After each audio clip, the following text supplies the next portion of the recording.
অন্যদিকে পেন্ট হাউসের গেস্ট রুমের সোফায় বসে মাহিয়া চোখে চশমা লাগিয়ে ল্যাপটপে কি যেন করছে।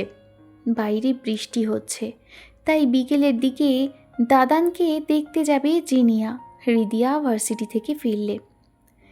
এর মধ্যেই বাইরে দরজা নক হওয়ার আওয়াজ আসলো। মাহিয়া ল্যাপটপের থেকে ধ্যান সরিয়ে পা বাড়ালো দরজার দিকে। দরজা খুলে মানুষটাকে দেখতেই চোখ মুখ বিগড়ে গেল। সে আবার পুনরায় দরজা লাগাতে যাবে, কিন্তু আইদিন কোনো বাধাই মানল না। সে নিজের শক্তি দিয়ে দরজায় হাতের পাঞ্জা দিয়ে ঘরে ঢুকে গেল। মাহিয়া চোখ মুখ কুঁচকে বলে উঠল, আপনি এখানে কি করছেন? আইদিন স্বাভাবিক কণ্ঠে বলে উঠল, নিজের ওয়াইফের ঘরে ঢুকতে কি পারমিশন লাগে?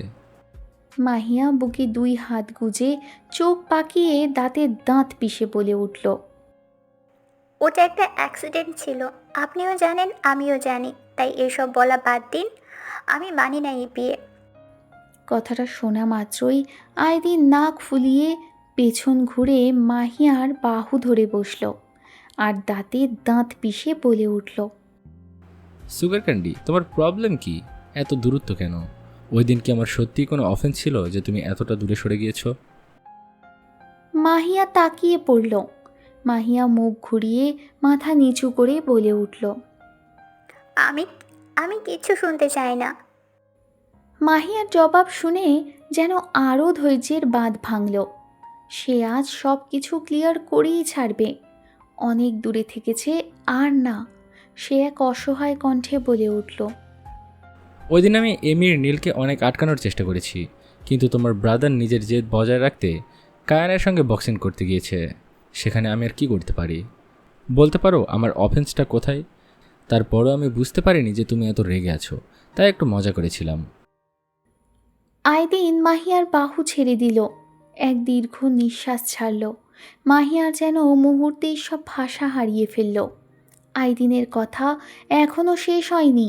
সে এবার ক্লান্ত হয়ে মাহিয়ার 2 গাল ধরে বলে উঠল, তুমি নিজেও জানো না শুধুমাত্র তোমার জন্য আমি নিজেকে কতটা চেঞ্জ করেছি, কিন্তু তুমি সেই চেঞ্জের একটুও গুরুত্ব দাওনি।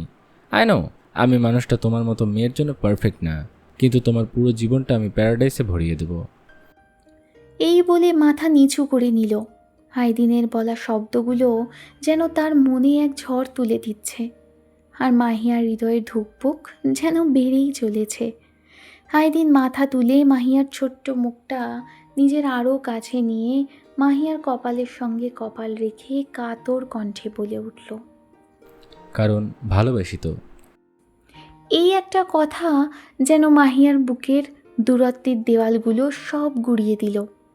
আইদিনের চোখ জোড়ায় এক মায়ার ঝিলিক ফুটে উঠল, যা দেখে মাহিয়া কেমন যেন দুর্বল হয়ে পড়ছে। আইদিন ফিসফিস করে বলে উঠল, সুগার ক্যান্ডি, আমি মজা করি, ঠাট্টা করি, কিন্তু মনের গহীনে থাকা আইদিন এই দূরত্ব আর মেনে নিতে পারছে না। আমি এই অজানা দেশে শুধুমাত্র আমার মায়াবিনীর জন্য এসেছি, কারণ এই মায়াবিনী তার মায়ার জালে আমাকে বন্দি করেছে। কিন্তু এখন আমি শুধু বন্দি কারণ মায়াবিনী তার মনের দরজা আমার জন্য বন্ধ করে রেখেছে। কিন্তু সেই দরজা খোলার অপেক্ষা করছি, কারণ ভালোবাসি তো। মাহিয়ার ঠোঁট কাঁপছে, চোখে মুখে এক আবেগ ভেসে উঠেছে। সে কিছু বলার জন্য মুখ খুলতে যাবে, কিন্তু তার আগে আইদিন এবার এক ভাঙা কণ্ঠে বলে উঠল, তোমার যদি সত্যি মনে হয় আমার মতো মানুষকে তোমার লাইফে স্বীকার করা কঠিন, তবে আমি একেবারের মতো তোমার লাইফ থেকে চলে যাব তোমার দেশ থেকে। শুধু একটাই রিকোয়েস্ট, আর একটা দিন থাকতে চাই এখানে, কারণ আমার নিকো পেন্ট হাউসে ফেরার পর আমি চলে যাব, কথা দিচ্ছি, আর কখন আসবো না। এই বলেই আইদিন মাহিয়ার কপালে একটা গভীর চুম্বন এঁকে বলে উঠল। আইদিন এই বলে কিছু মুহূর্ত মাথা নিচু করে চুপচাপ রইল। আর কোনো কথা না বাড়িয়ে মাহিয়াকে ছেড়ে চলে যেতে লাগলো। কিন্তু আবার তার পা দুটো থেমে গেল। আইরিনের শরীর কাঁপছে। সে দরজার চৌকাঠ ধরে বসল আর পেছনে ভেজা দৃষ্টিতে তাকিয়ে ভাঙা কণ্ঠে বলে উঠল, চিন্তা করো না, বিয়ের 2 সপ্তাহের মধ্যে তোমাকে বেছে রেখে যাবো না। জোর করে হতে হবে না তোর আমার মাহিয়া রিনকায়া। মানো না যখন সব বাধা থেকে মুক্তি দিয়ে যাব, তাহলে ছিনিয়ে নিতে পারতাম, কিন্তু পারলাম না। কারণ একটাই, ভালোবাসি তো আমার মায়াবিনীকে। আর এক মুহূর্ত দাঁড়ালো না আইদিন, বেরিয়ে গেল, যার প্রভাবে মাহিয়ার বুকটা যেন ফেটে যাচ্ছে, হাত কাঁপছে, শরীর কাঁপছে। সে দৌড়ে গেল দরজার কাছে, কিন্তু আইদিনকে দেখা যাচ্ছে না। খালি করিডোর, শুধু বৃষ্টির শব্দ। তার চোখ থেকে জল গড়িয়ে পড়ল, কাপা গলায় ফিস ফিস করে বলে উঠল, কি বলে গেল? আমার এত কষ্ট হচ্ছে কেন? এরকম কেন লাগছে? কেন কেউ আমার বুকে অজস্র ছুরি চালিয়ে দিচ্ছে? ঠিক অন্যদিকে হসপিটালের বেডে ঘুমিয়ে আছে আদনান সাহেব। আর আদনান সাহেবের পাশে এক রাশ চিন্তা নিয়ে বসে আছে জাহানারা বেগম। ইমলা বেগম আজ আর আসেনি। আদনান সাহেবের জ্ঞান ফিরলেও ওনার একটু সময় লাগবে রিকভারিতে। এর মাঝেই ঝড়ের মতো দরজা ঠেলে ভিতরে ঢুকলো নিশাত বেগম। হাতের পার্স ব্যাগটা পেছনের বডিগার্ডদের মধ্যে একজনের হাতে ধরিয়ে দিল। নিশাত বেগমকে দেখতেই জাহানারা বেগম চমকে উঠলেন। নিশাত বেগম জাহানারা বেগমের দিকে না তাকিয়েই, কোনো কথা না বলে আদনান সাহেবের দিকে পা বাড়ালো। কাতর চোখে নিশাত বেগম 2 হাত দিয়ে আদনান সাহেবের মুখটা ধরে বলে উঠল, বড় ভাই, আমি আসতে অনেক লেট করে দিলাম গো, তোমার বোনকে ক্ষমা করে দিও। পাশ থেকে জাহানারা বেগম বলে উঠল, কান্না করো না বাবা, ঠিক আছে এখন। কিন্তু নিশাত বেগম যেন কোনো পাত্তাই দিলেন না সেদিকে, বরং একরকম উপেক্ষা করেই আদনান সাহেবের দিকে তাকিয়ে রইল।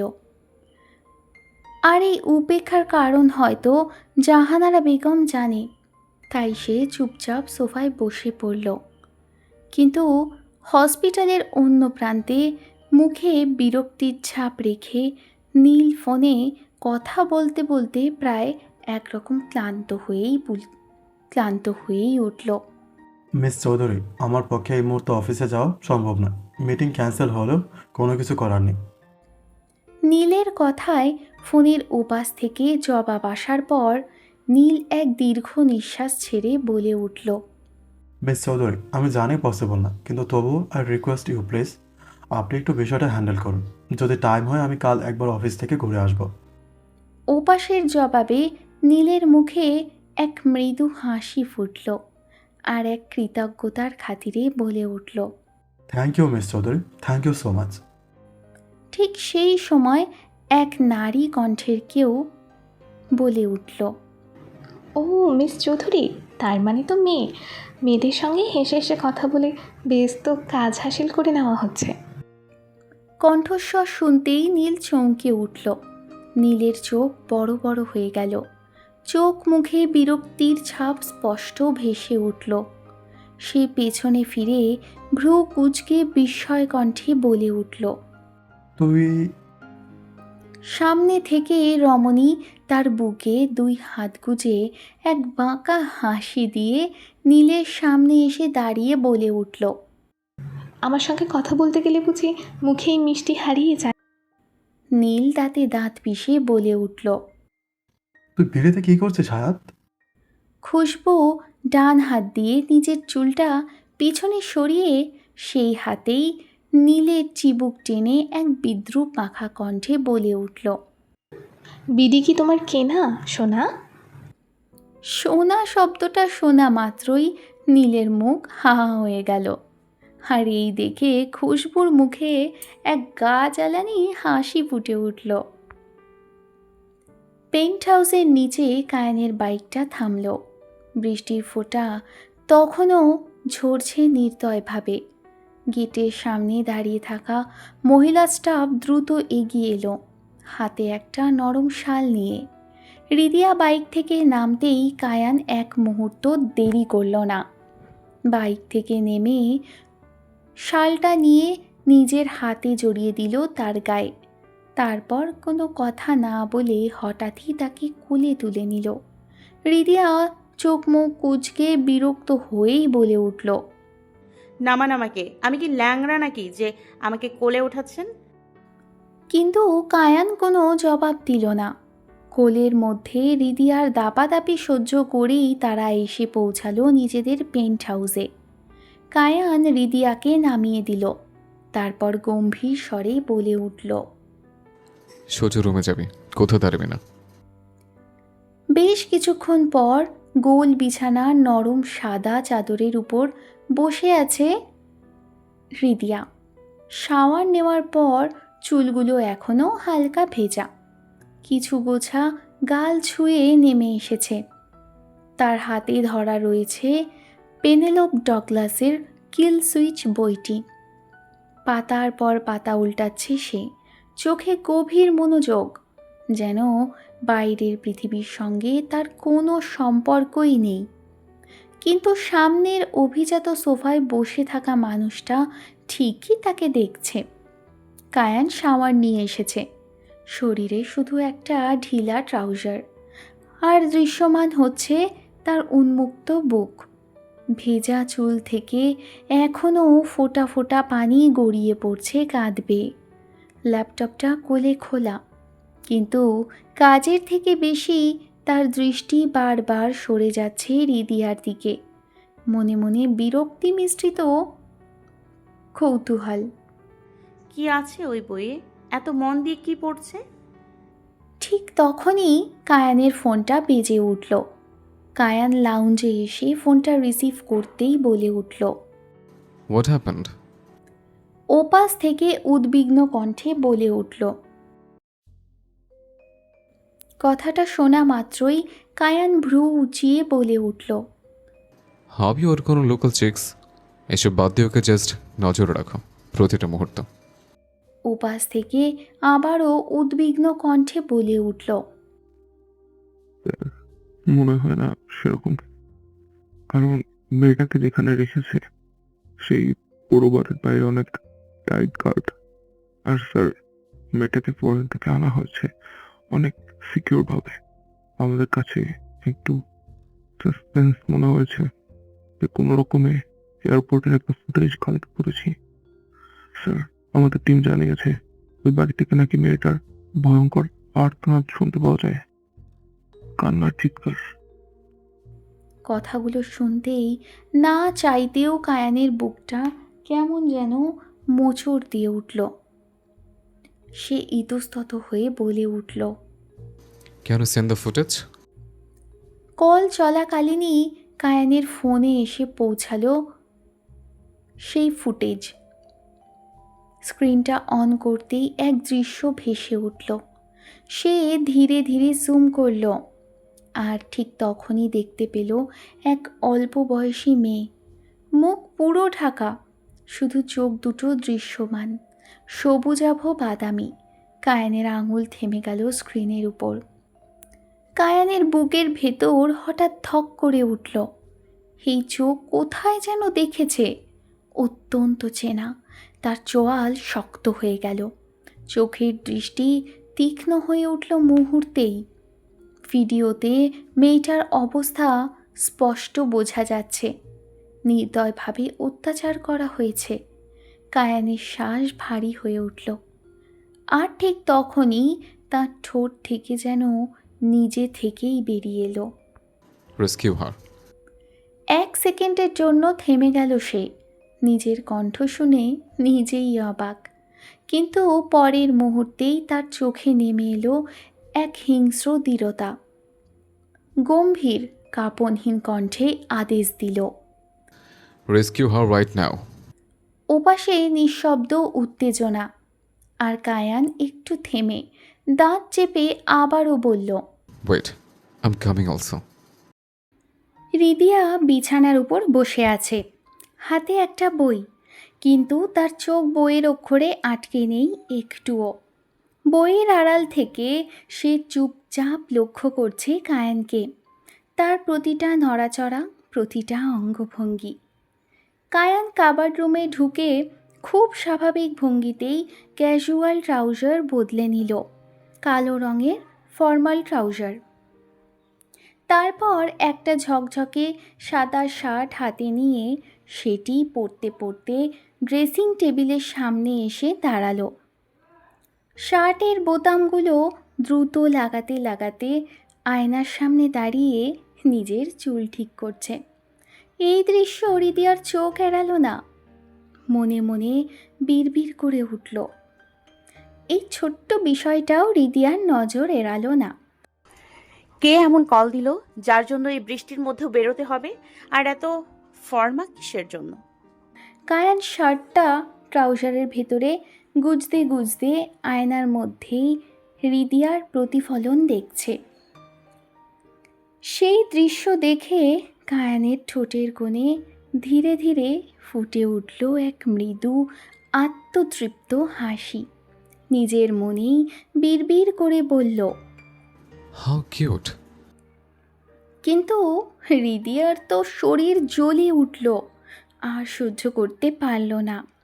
হাত থেকে বইটা নামিয়ে কায়ানের পাশে গিয়ে কোমরে 2 হাত গুজে, নাক ফুলিয়ে, মুখ ফুলিয়ে, দাঁতে দাঁত পিষে বলে উঠল, মিস্টার আরসলান, এত ফর্মা দিয়ে কোথায় যাচ্ছেন? কায়ান নিজের শার্টের কলার ঠিক করতে করতে কাবার্ড রুমের দিকে গিয়ে রিস্ট ওয়াচের সেকশন থেকে একটা ঘড়ি নিয়ে হাতে পড়তে পড়তে জবাব দিল, Mrs Arslan, sorry to say it's my daily look. এরপর মুখে এক নির্লজ্জ হাসি টেনে পা বাড়িয়ে রিদিয়ার কাছে এসে কানের কাছে মুখ নিয়ে ফিসফিস করে বলে উঠল, it's too much charming, right? Ridiya হতভম্ব হয়ে গেল। সে জিজ্ঞেস করছে এক কথা, আর এই লোকটা জবাব দিচ্ছে অন্য কিছুর। রিদিয়া মুহূর্তেই 2 হাত দিয়ে কায়ানের কলার ধরে চোখ মুখ কুঁচকে বলে উঠল, কোথায় যাচ্ছেন?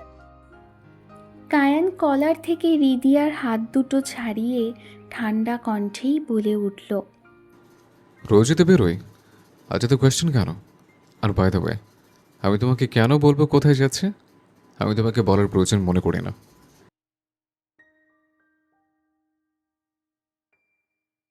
রোজ রোজ তো যাওয়ার সময় নিজেই বলে যান, এখানে যাচ্ছি ওখানে যাচ্ছি। আজ বলতে কি সমস্যা? আর কি বললেন প্রয়োজন মনে করে না, তাই না? আপনার প্রয়োজনে গুষ্টি কিলাই, বলে যান কোথায় যাচ্ছেন। চাইলে 14 কিছুর সঙ্গে গেলাও, তবুও বলবো না। কায়ানের এরকম এড়িয়ে যাওয়া ও উত্তর না দেওয়ায় রিদিয়ার রাগ যেন চচ্চর করে বেড়ে যেতে লাগলো। সে আর কোনো কথা বাড়ালো না, নাক মুখ ফুলিয়ে নিজের ক্লোথস রুমের দিকে গিয়ে একটা লাল রঙের চুড়িদার বের করে নিল, যা দেখে কায়ানের ভ্রু কুঁচকে গেল। কায়ানের সামনে রাগে রাগে রিদিয়া দরজা বন্ধ করে দিল ক্লোথস রুমের। কায়ান একটু অবাক হলো, তার লেট হয়ে যাচ্ছে এমনিতেও, তার উপর এই মেয়ের কাণ্ড বুঝে উঠতে পারছে না ঠিক কী করছে। 5-6 মিনিট দাঁড়িয়ে থাকার পর রিদিয়া লাল রঙের ঘেরালা চুড়িদার পরে বেরিয়ে এলো, চোখ মুখে রাগ স্পষ্ট। রিদিয়াও ড্রেসিং টেবিলের সামনে এসে নিজের চুল ঠিক করতে যাবে, তখন আবারও নজরে পড়ল তার উন্মুক্ত গলা। শাওয়ারের সময়ও সে লক্ষ্য করেছিল কায়ান তার গলার অবস্থা কী করেছে, এখন যেন আরও গাঢ় রং ধারণ করেছে। সে গলায় হাত দিয়ে এক রুদ্র দৃষ্টি ছুড়ে দিল কায়ানের দিকে। এরপর ড্রেসিং টেবিল থেকে কনসিলার উঠিয়ে গলার দাগগুলো ব্রাশের সাহায্যে লুকানোর চেষ্টা করছে। সেই মুহূর্তেই কায়ান রিদিয়ার দিকে পা বাড়িয়ে হাত ধরে বসল আর গম্ভীর কণ্ঠে বলে উঠল, কি করছিস? এগুলো হাইড করছিস কেন? রিদিয়া কোনো জবাব দিল না। সে শুধু নাক ফুলিয়ে নিজের হাতটা ছাড়িয়ে নিল। এরপর লিপস্টিক উঠিয়ে কোমল পাতলা অধর জোড়ায় লিপস্টিক লাগাতে যাবে, তখন আবারও কায়ান নিজের হাত দিয়ে আটকে বলে উঠল, কিছু জিজ্ঞেস করছি তো? কিন্তু রিদিয়া তো রিদিয়াই। আবারও এক ঝটকায় নিজের হাত ছাড়িয়ে ভারী কণ্ঠে খোঁচা মেরেই বলে উঠল, বাইরে যাব তো এগুলো সবাইকে দেখাতে দেখাতে যাব। দেখলে তো সবাই ভাববে মিস্টার আরসলানের উম্মাদ ভালোবাসা মিসেস আরসলানের গলায় দেখা যাচ্ছে। কিন্তু তাদের কি করে বোঝাবো যে এই দাগগুলো আমার হাজবেন্ডের ক্ষণিক মুডের ছিল? এই কথা বলেই রিদিয়া এক মুহূর্ত থেমে বলে উঠল, বাই দ্য ওয়ে, সঙ্গের মতো আমার সামনে দাঁড়িয়ে না থেকে কোথায় যাচ্ছিলেন সেখানে যান। বাইরে যাবে মানে? কোথায় যাবে? বলার প্রয়োজন মনে করি না। সাহস থাকলে বেরিয়ে দেখা। এই বলে ওখান থেকে কায়ান চলে যেতে যাবে, তখন রিদিয়া পেছন থেকে কায়ানের শার্ট টেনে রাগান্বিত স্বরে বলে উঠল, সাহসের মাইরে বাপ, বেটা তুই ফর্ম দিয়ে বেরিয়ে দেখ তোর কি করি। কায়ান পেছন থেকেই রিদিয়ার শার্টের থেকে রিদিয়ার হাত সরিয়ে পেছন ঘুরে অবাক দৃষ্টিতে তাকিয়ে বলে উঠল, What would you do if I walked away? Huh? Kayan এত তেরামি করছে কেন? কোথায় এমন যাচ্ছে যে বলতে চাইছে না? সে চায় না কায়ানের উপর অধিকার খাটাতে, কিন্তু তারা সহ্য হচ্ছে না। সে তো আসতে চায়নি এই সম্পর্কে, তাকে জোর করে আনা হয়েছে। পূর্বে কায়ানের জীবন যেমন ছিল ছিল, কিন্তু এই মুহূর্তে এই মানুষটা তার স্বামী। কায়ান না চাইলেও এই মানুষটাই তার স্বামী, এটাই সত্য। I will give you too much pain mister Arsalan. কথাটা শোনা মাত্রই কায়ানের মুখে এক নির্লজ্জ হাসি ফুটল। মুহূর্তেই রিদিয়ার হাত ধরে নিজের বুকের মধ্যে টেনে নিল, কিন্তু রিদিয়া সরে যেতে চাইল রাগ দেখিয়ে।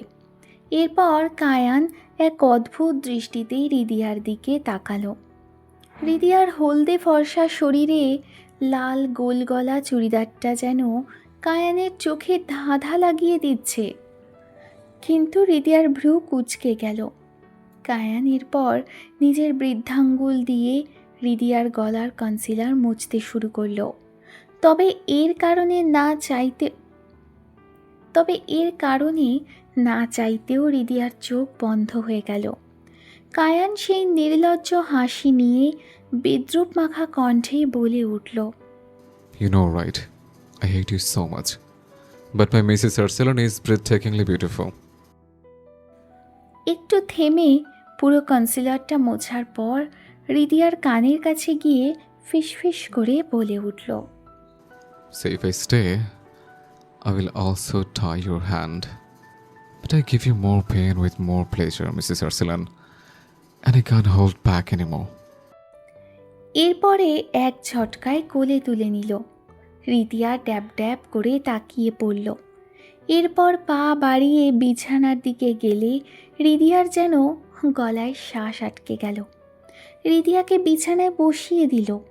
এরপর রিদিয়ার দিকে ঝুঁকে এক বিদ্রুপ মাখা কণ্ঠে বলে উঠল, সে এখন কি থেকে যাব? বাইরে ওয়েদারও খুব রোমান্টিক কিন্তু বেবি। রিদিয়া ভালো করেই জানে কায়ান আবার তার সঙ্গে মজা নিচ্ছে, তাই বিছানা থেকে একটা বালিশ ছুঁড়ে রাগে বিরক্তিতে বলে উঠল,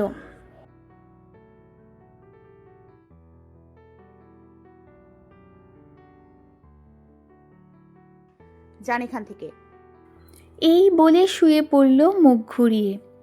যা দেখে মাথা নিচু করে কায়ান মৃদু হেসে বিড়বিড় করে বলে উঠল, হাউ কিউট।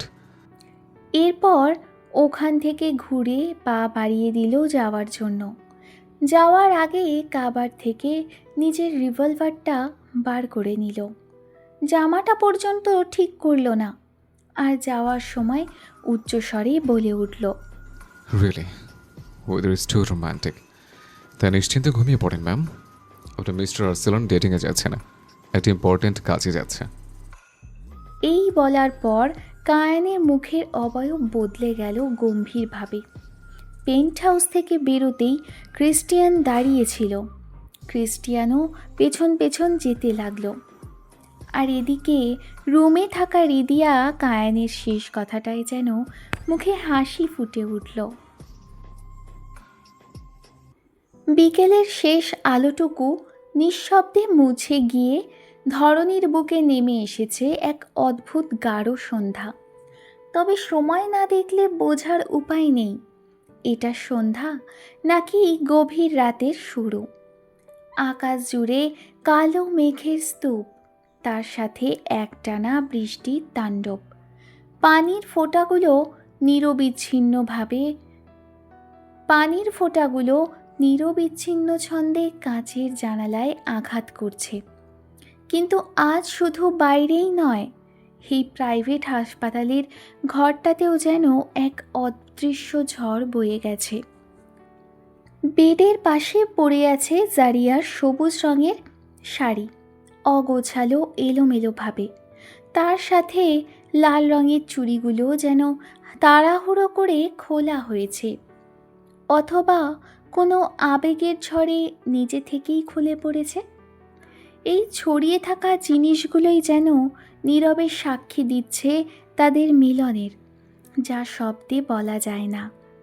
ওয়াশরুমের দরজা ধীরে খুলে বেরিয়ে এলো নিকোলাই। গায়ে শুধু একটা টাওয়াল, তার বুকের উপর এখনও জড়ানো ব্যান্ডেজ, কিন্তু গলার কাছে লাল যে দাগগুলো, সেগুলো অন্য এক গল্প বলে দিচ্ছে। তার চুল থেকে এখনও পানি পড়ছে, চোখ মুখে জলের ফোঁটা, কিন্তু তার দৃষ্টিতে ক্লান্তি নেই, বরং এক অদ্ভুত প্রশান্তি, একটা অধিকারী সন্তুষ্টি। ধীরে ধীরে সে বেডের কাছে এগিয়ে গেল। তার চোখ গিয়ে থামল জারিয়ার মুখে। শান্ত নিস্তব্ধ চোখ দুটো বন্ধ করে আছে, কিন্তু সেই বন্ধ চোখের কোণায় শুকিয়ে থাকা অশ্রুবিন্দু প্রমাণ করে দিচ্ছে এই শান্তির পেছনে কতটা আবেগ, কতটা ঝড় লুকিয়েছিল।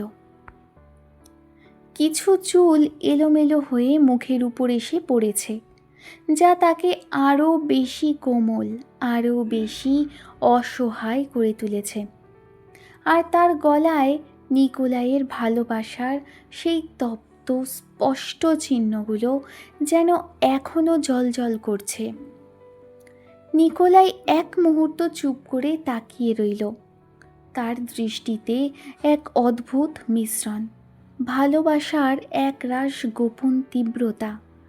তারপর ধীরে ধীরে সে হাঁটু গেড়ে বসে পড়ল জারিয়ার সামনে। তার আঙুল খুব সাবধানে এগিয়ে জারিয়ার মুখের উপর পড়ে থাকা চুলগুলো সরিয়ে দিল আলতো করে, যেন একটু জোরে ছুলেই ভেঙে যাবে এই শান্ত দৃশ্যটা। তার ঠোঁটে ফুটে উঠল এক গভীর তৃপ্ত হাসি, আর খুব নরম স্বরে বলে উঠল, আমার সম্রাজ্ঞী পুরোপুরি আমার। এরপর কপালে একটা চুম্বন এঁকে বলে উঠল, আই লাভ ইউ ওয়াইফি। ঢাকা শহরের লাগোয়া এক ফাঁকা কংক্রিটের রাস্তা, চারপাশে মাথা উঁচু করে দাঁড়িয়ে থাকা বিশাল গাছ যেন অন্ধকারে পাহাড়ে দিচ্ছে। গাছপালার ফাঁক গলে হালকা কুয়াশা আর টুপটাপ বৃষ্টির শব্দ, সব মিলিয়ে জায়গাটা এক অদ্ভুত নিস্তব্ধতায় ঢেকে আছে। সেই নির্জনতাকে চিরে এসে পরিত্যক্ত বাড়িটার পাশে এসে দাঁড়ালো একটা কালো রেঞ্জ রোভার, তার পেছনে আরও 3টে এসইউভি। গাড়ির ভেতরে বসেই চুরুটের ধোঁয়া ওড়াচ্ছিল কায়ান, তার চোখে সেই চেনা ঠান্ডা আগুন। চুরুটটা ধরানো অবস্থায় দরজা খোলার আগেই সে গায়ে জড়িয়ে নিল ওয়াটারপ্রুফ লেদার জ্যাকেট। এরপর ড্রাইভার দরজা খুলতেই নেমে এলো কায়ান। মুহূর্তেই তার মাথার উপর ধরা হলো কালো বড় ছাতা। ক্রিস্টিয়ান সহ বাকিরা সবাই রেনকোটে ঢাকা। একটু সামনেই দাঁড়িয়ে সেই পরিত্যক্ত অট্টালিকা, পুরনো, ভাঙাচোরা, কিন্তু আজ সেটা একটা ফাঁদ। গেটের সামনে কমপক্ষে 10-12 জন গার্ড, কারোর হাতে বন্দুক, কারোর চোখে সন্দেহ। কায়ান চুরুট ধরানো অবস্থায় এক পা এগিয়ে গেল। তার জুতোর শব্দ ভেজা কংক্রিটে স্পষ্ট শোনা গেল। একজন গার্ড হাত তুলে থামালো। কথাটা শেষ হওয়ার আগেই কায়ানের পাশ থেকে এক লোক নিঃশব্দে এগিয়ে এসে তার গলা চেপে ধরে দেওয়ালে ঠুকে ফেলল আর গম্ভীর গলায় বলে উঠল, মুভ। এই এক টুকরো শব্দেই চারপাশের বাতাস যেন আরও ভারী হয়ে উঠল। সামনের দিক থেকে আরও কয়েকজন অস্ত্র তুলে এগিয়ে এলো, কিন্তু তারা কিছু বুঝে ওঠার আগেই কায়ানের রিভলভার যেন কোনো কথা না বলেই তার গুলির বর্ষণে তাদেরকে রক্তাক্ত অবস্থায় শুইয়ে দিল। একটার পর একটা গুলির শব্দ বৃষ্টির শব্দকে ছাপিয়ে রাতের বুক চিরে ছড়িয়ে পড়ল। কিন্তু ঠিক তখনই পরিস্থিতি হঠাৎ বদলে গেল। অট্টালিকার ছাদ থেকে শুরু হলো গুলির বৃষ্টি আর চিৎকার। উপর থেকে নিচে এক অপ্রস্তুত আক্রমণ। কায়ানের কয়েকজন গার্ড আহত হয়ে পড়ল। কেউ মাটিতে, কেউ আড়ালে সরে যাওয়ার চেষ্টা করছে। মুহূর্তের মধ্যে পুরো জায়গাটা আরও ভয়ঙ্কর রূপে পরিণত হলো। দুই দিক থেকেই শুরু হলো গুলির বর্ষণ। বৃষ্টির ফোঁটা আর গুলির শব্দ একসাথে মিশে এক বিশৃঙ্খল সিম্ফনি তৈরি করল। কায়ান দ্রুত পিলারের আড়ালে সরে এসে ক্রিস্টিয়ানকে টেনে নিল নিজের পাশে। তার বুক ওঠানামা করছে দ্রুত। হাঁপাতে হাঁপাতে নিচু গলায় বলল, ক্রিস্ট, ওই সাইড থেকে ভেতরে যাও, আমি হ্যান্ডেল করছি এদিকে। ক্রিস্টিয়ান হাঁপাতে হাঁপাতে আমতা আমতা করে বলে উঠল, স্যার আমি ওই মার্কো বাস্টার্ড এত টাইট সিকিউরিটি রেখেছে, নিশ্চয়ই কোনো ব্যাপার আছে। ভিতরেও টাইট সিকিউর হবে। দুজন ব্যাকআপ নিয়ে চলে যাও। কিন্তু স্যার ক্রিস্ট, নিকো নেই। I need you right now. এই মুহূর্তে নিজের আসল রূপে আসো ক্রিস্টিয়ান। কোনো দরকার নেই ইনোসেন্ট ফেস রাখার। Just rescue how right now. এই কথাগুলো শুধু তার জন্য আদেশ নয়, এটা যেন একটা চাবি যা মুহূর্তের মধ্যেই খুলে দিল ক্রিস্টিয়ানের ভেতরের লুকিয়ে থাকা অন্ধকার দরজাটা। ক্রিস্টিয়ান মাথা নাড়ল, চোখের দৃষ্টি বদলে গেল। নরম শান্ত ছেলেটা কোথায় যেন হারিয়ে গেল এক মুহূর্তেই। তার জায়গায় দাঁড়িয়ে রইল এক ঠান্ডা, নির্দয়, প্রশিক্ষিত শিকারী। এরপর মাথা নাড়িয়ে সে সংক্ষিপ্ত স্বরে বলল, ওকে বস। ক্রিস্টিয়ান মুহূর্তেই দুই পায়ের গোড়ালি থেকে প্যান্ট সরিয়ে মুহূর্তেই বের করে নিল একটা ধারালো ছুরি আর রিভলভার। পেছন থেকে দুজন ব্যাকআপ ক্রিস্টিয়ানের পেছন থেকে বন্ধ দরজার দিকে পা বাড়ালো। ক্রিস্টিয়ানও বন্ধ দরজার দিকে তাকিয়ে বলে উঠল, ইটস বায়োমেট্রিক লক, তোমরা ওপেন করতে পারবে না। বৃষ্টির শব্দ, দূরের গুলির আওয়াজ, সব মিলিয়ে সময় যেন দ্রুত ফুরিয়ে যাচ্ছে। ক্রিস্টিয়ান ঘামে ভেজা শরীরে নিজের বন্দুক কোমরে গুজে রাখল। তারপর কয়েক পা এগিয়ে নিজের হাতের ধারালো ছুরিটার বাট দাঁত দিয়ে শক্ত করে চেপে ধরল। বন্ধ দরজার সামনে দাঁড়াতেই পকেট থেকে ছোট্ট একটা ডিভাইস বের করল সে। ঠিক তখনই পেছন থেকে একজন ছুটে আসলো ওদের আটকানোর জন্য। কিন্তু মুহূর্তেই দাঁতে চেপে ধরা ছুরিটা ক্রিস্টিয়ান ওই বায়োমেট্রিক লকের দিকে তাকিয়েই পেছনে ছুঁড়ে মারল আর গেঁথে গেল লোকটার বুকে।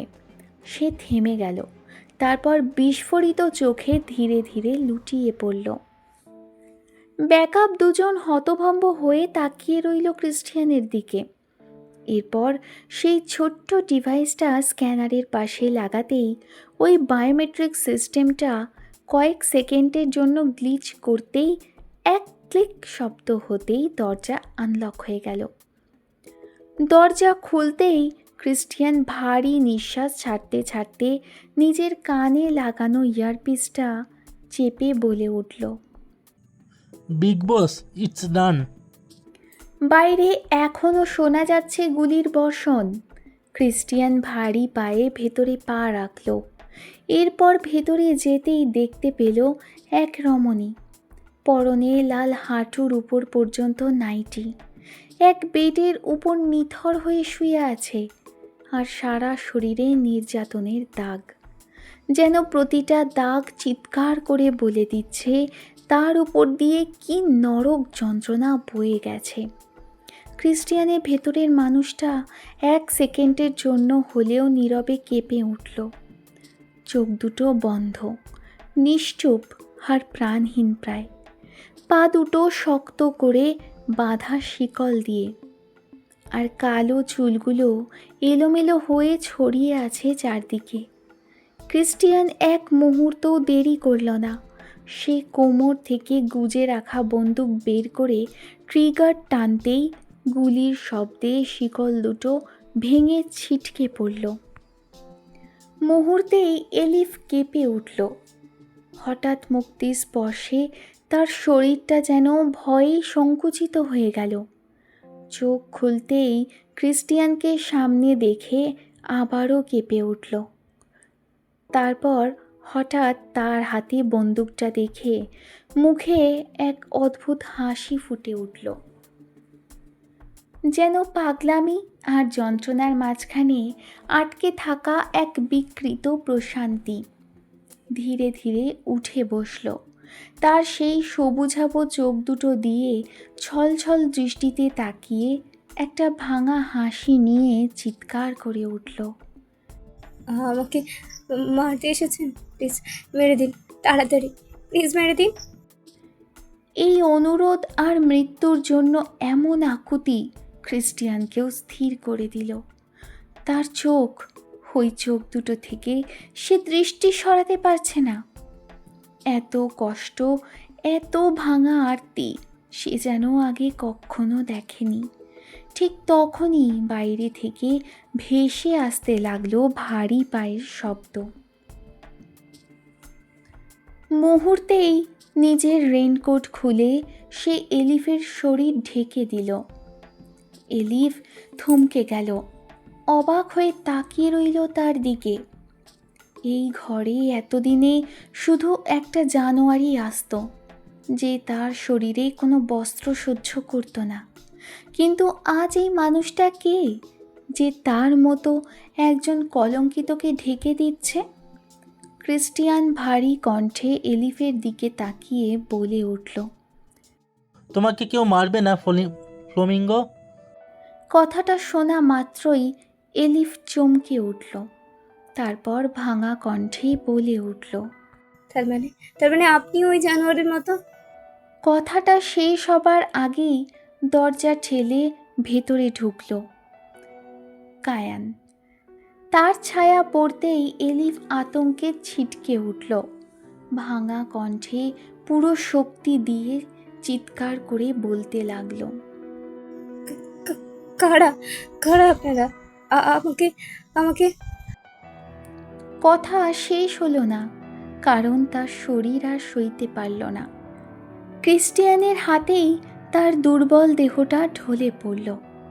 এই দৃশ্য দেখে কায়ানের বুকের ভেতর কিছু একটা ছিঁড়ে দিল। অজান্তেই তার চোখের কোণ বেয়ে নীরব জল গড়িয়ে পড়ল। সে ধীরে ধীরে এগিয়ে এলো, এলিফের মাথার কাছে বসে নরম করে হাত রাখল তার চুলে। মাথায় হাত বোলাতে বোলাতে কণ্ঠটা অদ্ভুতভাবে নরম হয়ে গেল, কে তুমি কিস কার্দাস? আমাকে মেরে দিন না, দয়া করে একটু মেরে দেবেন। কায়ানের বুকে যেন হাহাকার শুরু হয়ে গেল। না চাইতেও বুকে এক অসহ্য যন্ত্রণা করছে। এলিফের মাথায় হাত বোলাতে বোলাতে দৃঢ় কণ্ঠে বলে উঠল, হুম, তোমার যেরকম অবস্থা করেছে তার নরক যন্ত্রণা এমনিতে ওঠানো রয়েছে বোন, কিন্তু এখন তাকে আমি এমন যন্ত্রণা দেব যে সে মানুষ রূপে জন্ম নিতে ভয় পাবে। এক দীর্ঘ নিঃশ্বাস ছেড়ে ক্রিস্টিয়ানকে বলে উঠল, ক্রিস্ট, ওকে হসপিটালে নিতে হবে রাইট নাও।